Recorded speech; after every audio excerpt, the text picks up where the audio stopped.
সাধারণ জনগণ আপনাদের সাথে ছিল পুলিশ প্রশাসন সবাই আপনাদের সাথে ছিল, ছাত্রলীগের বিশাল বাহিনী, বিশাল আওয়ামী লীগের নেতাকর্মী, মানে এত কিছু থাকার পরেও আপনারা এভাবে আপনাদেরকে একদম সবাইকে আত্মগোপনে চলে যেতে হলো নেতাকর্মীদের। এটা কি একটা বিশ্বাসযোগ্য কথা জনাব আব্দুর রহমান? আপনি কি বিশ্বাস করেন যে জনগণ মানে আমাদের কাছ থেকে মুখ ফিরিয়ে নিয়েছে? জনগণ আমাদেরকে তাদের অবিশ্বাসের জায়গায় নিয়েছে?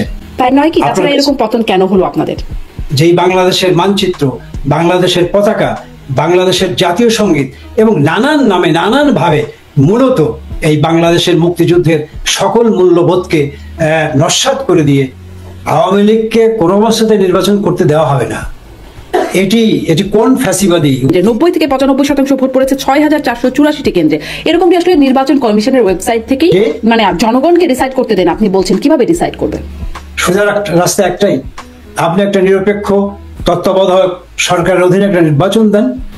এই কথাটাই জনাব আব্দুর রহমান একই লাইন বিএনপি এতদিন বলেছে, মানে যখন আপনারা ক্ষমতায় ছিলেন ঠিক একই লাইন বলেছে। এটা একটা অবৈধ সরকার। সুতরাং এমন একটা সাংবিধানিক ক্রাইসিস তৈরি হোক, সংকট তৈরি হোক, এটা কি আমাদের বাংলাদেশের মানুষের কাছে কাম্য? 50 থেকে 60 লাখ টাকা করে নমিনেশন পেতে হয়েছে, যারা নমিনেশন পাননি তারা টাকাটাও ফেরত পাননি। অতএব তাদের সেই নেতাদের দিয়ে আর আন্দোলন সংগ্রাম হবে না। আমি দেখছিলাম নমিনেশন বোর্ডে, আসলে আপনিও আছেন। ছাত্রদের হাতে তিনি বছরের প্রথম দিনে বই তুলে দিয়েছেন। আজকে সেই বই কোথায়? আজকে বিধবা ভাতা কোথায়? আজকে বয়স্ক ভাতা কোথায়? আজকে মুক্তিযোদ্ধা ভাতা কোথায়? যে সাপে দংশন করেছে সেই সাপেই বিষ নামাবে। বিষটা কিভাবে নামাবে? যদি বলি সেনাপ্রধানের ব্যর্থতা নাকি বেইমানি? সেই অবস্থায় আইন শৃঙ্খলার যেখানে ন্যূনতম বাড়াই নাই, সেখানে কি আপনি এই কথা আমাকে প্রশংসা করতেন? যদি আমি সেই আগুনের মধ্যে ঝাঁপ দিয়ে আমার জীবনটাকে দিয়ে দিতাম, তাহলে কি আমার বীরত্বের পরিচয় আপনি পেতেন? বিদেশি নাগরিক হিসেবে বাংলাদেশে স্থায়ীভাবে বসবাসের অনুমতি তিনি স্বরাষ্ট্র মন্ত্রণালয়ের কাছ থেকে নিয়েছেন। সেটি কিভাবে সম্ভব হলো? মানে এটি তো একটা কঠিন কাজ। এক সন্ধ্যায় এটি সম্ভব হয়ে গেল। এত ফেভার কেন এস আলম, যার বিরুদ্ধে লক্ষ কোটি টাকা পাচারের অভিযোগ? প্রশ্ন হবে লাগামহীন। জানাতে চাই এই সময়ের পালস অফ পলিটিক্স। গত বছরের 5ই আগস্ট বাংলাদেশের ইতিহাসে নজির সৃষ্টিকারী আওয়ামী লীগ সরকারের পতনকে এই আন্দোলনে নেতৃত্ব দেওয়া বৈষম্য বিরোধী ছাত্ররা বলছে বিপ্লব, সরকার এবং বিশ্লেষকদের অনেকে বলছেন গণ অভ্যুত্থান। তবে সম্প্রতি সাবেক স্বরাষ্ট্রমন্ত্রী আসাদুজ্জামান খান কামাল ভারতীয় এক গণমাধ্যমে দেয়া সাক্ষাৎকারে একে ইসলামী উগ্রবাদ এবং সেনাবাহিনীর যৌথ অভ্যুত্থান হিসেবে আখ্যায়িত করেছেন। এ নিয়ে কেমন ব্যাখ্যা আওয়ামী লীগের? দীর্ঘ 15 বছরে জনপ্রিয়তা কেন রূপ নিল জন অসন্তোষে?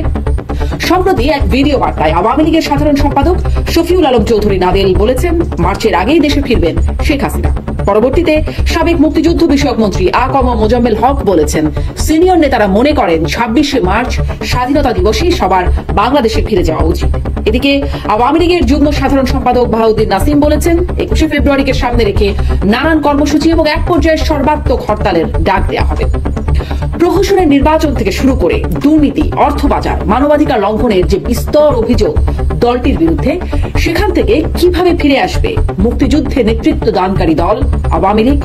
এই আলোচনায় সম্প্রধারা নিবেদিত পালস অফ পলিটিক্সে আজ আমার সাথে আছেন আওয়ামী লীগের সভাপতি মণ্ডলীর সদস্য আব্দুর রহমান। জনাব আব্দুর রহমান, আপনাকে স্বাগত জানাচ্ছি আমার আজকের পালস অফ পলিটিক্সে। আপনার কাছে প্রথমেই যে অনেকগুলো প্রথম প্রশ্ন যেটি দিয়ে শুরু করতে চাই যে এই যে আন্দোলন যার মাধ্যমে আওয়ামী লীগ সরকারের পতন ঘটলো, সেই আন্দোলনের নেতৃত্ব দেওয়া যে ছাত্ররা, বৈষম্য বিরোধী ছাত্র, তারা বলে বিপ্লব, সরকারের পক্ষ থেকে বলা হয় গণ অভ্যুত্থান। আপনারা আসলে এটিকে কি বলেন? আমি শুনছিলাম সাবেক স্বরাষ্ট্রমন্ত্রী আসাদুজ্জামান খান কামাল তার একটি সাক্ষাৎকারে তিনি ইন্ডিয়া এক্সপ্রেসকে বলছেন যে এটি যৌথ অভ্যুত্থান, ইসলামী উগ্রবাদ এবং সেনাবাহিনীর। একটু এই বিষয়ে আপনার কাছ থেকে ব্যাখ্যা চাই যে ইসলামী উগ্রবাদ কথাটা আমরা আগেও শুনেছি, আওয়ামী লীগের নেতাদের সাথে যখন কথা হয়েছে বিষয়টি আমরা শুনেছি। সেনাবাহিনীর মানে অভ্যুত্থানের যোগসূত্রটা একটু নতুন শুনছি। কেমন যোগসূত্র, কোন পর্যায়ের যোগসূত্র, কবে থেকে যোগসূত্র একটু স্পষ্ট হতে চাই আপনার কাছ থেকে। দেখুন, আপনাকে ধন্যবাদ। আমি এই যে আপনার গণ আন্দোলন বলেন, কারো কারো ভাষায় বিপ্লব বলেন, এটি আসলে আমি একটু ভিন্নভাবে বলতে চাই যে বাংলাদেশের রাজনীতিতে আপনি নিশ্চয়ই অবগত আছেন যে আমাদের মুক্তিযুদ্ধের পূর্বাপর ইতিহাসে একটি রাজনৈতিক অপশক্তি সবসময় সক্রিয় ছিল, যার ধারাবাহিকতায়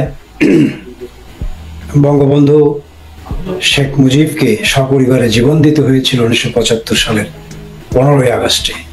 এবং সেই একই অপশক্তির নানাবিধ কর্মপরিকল্পনা প্রক্রিয়ায় বঙ্গবন্ধু কন্যা শেখ হাসিনাকে দীর্ঘ 21 বার জীবন মৃত্যুকে হাতে নিয়ে লড়াই করে অবশেষে তিনি 2096-তে একটি গণ আন্দোলনের মুখে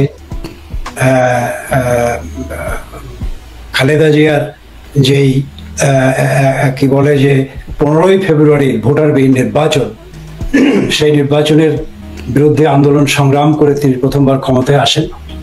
এবং তারপরেই আবার 2001 সালে আমাদেরকে ক্ষমতার থেকে বাইরে থাকতে হয়।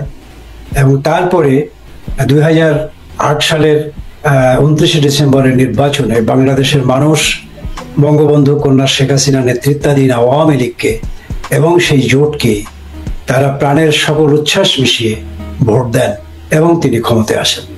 তারপর বঙ্গবন্ধু কন্যা শেখ হাসিনা বাংলাদেশের প্রধানমন্ত্রী, তাকে সাংবিধানিক যেই ধারাবাহিকতা, সেই সাংবিধানিক ধারাবাহিকতা রক্ষার্থে সংবিধানের উপর নিঃশর্ত আনুগত্য প্রকাশের অংশ হিসাবে তাকে নির্বাচন করতে হয়।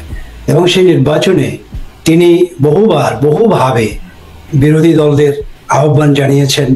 তিনি বারংবার নিশ্চয়তা প্রদান করেছেন, আশ্বস্ত করেছেন যে আপনারা নির্বাচনে আসলে এই নির্বাচন একটি অবাধ, সুষ্ঠু, নিরপেক্ষ নির্বাচন অনুষ্ঠানের ব্যবস্থা আমরা করব। কিন্তু সেই জায়গায় দুঃখজনকভাবে হলেও সত্য যে বাংলাদেশের প্রধান যেই রাজনৈতিক শক্তি আওয়ামী লীগের পরে বিএনপি সহ